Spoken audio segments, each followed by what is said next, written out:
వాళ్ళు కూడా అక్కడే ఉంటారా? పిల్లలు ఏమవుతుంది? ఇంట్లో ఒక్కడే ఉన్నారు, బయట తర్వాత వేసి ఉంటారు, ఎవరు పగల కొట్టింటారా?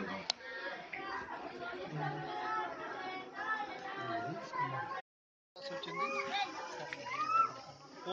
పోతుగోని శ్రీనివాస్ గౌడ్, సన్ ఆఫ్ నాగరత్నం గౌడ్.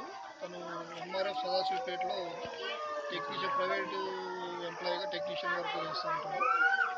నిన్న మేడే కారణంగా హాలిడే ఉన్నందున తను డ్యూటీకి వెళ్ళలేదు. భార్య రెండవ కాన్పు గురించి అని మాలపాడు తన సొంత గ్రామం వెళ్ళి అక్కడ ఉంటుంది ఒక 4 రోజుల నుంచి. నిన్న ఇతను కూడా భార్య దగ్గరికి రాత్రి అందాజ 7 గంటలు పోయి పిల్లల్ని చూసి వచ్చాడు. వచ్చి బెడ్రూమ్ తలుపు లోపల గడిపెట్టుకొని కొనుక్కున్నాడు.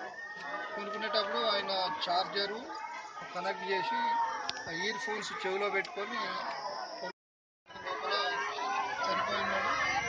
ఒంటి నిండా కాలింగ్ గాయాలు ఉన్నాయి. కొన్ని చోట్ల సెల్ ఫోను ఇయర్ ఫోన్స్ అనేవి చెవిలో పెట్టినవి. ఛార్జింగ్ ఫోన్ కనెక్ట్ అయింది. మేబీ కరెంటు వచ్చిపోతా ఉన్న హై వోల్టేజ్ వల్ల కరెంట్ షాక్ కానీ తగిలి చనిపోయినట్టు తెలిసింది. ఈ మరణంపై వాళ్ళ బంధువులు అయితే ఎవరికి ఎటువంటి అనుమానం లేదని చెప్తున్నారు.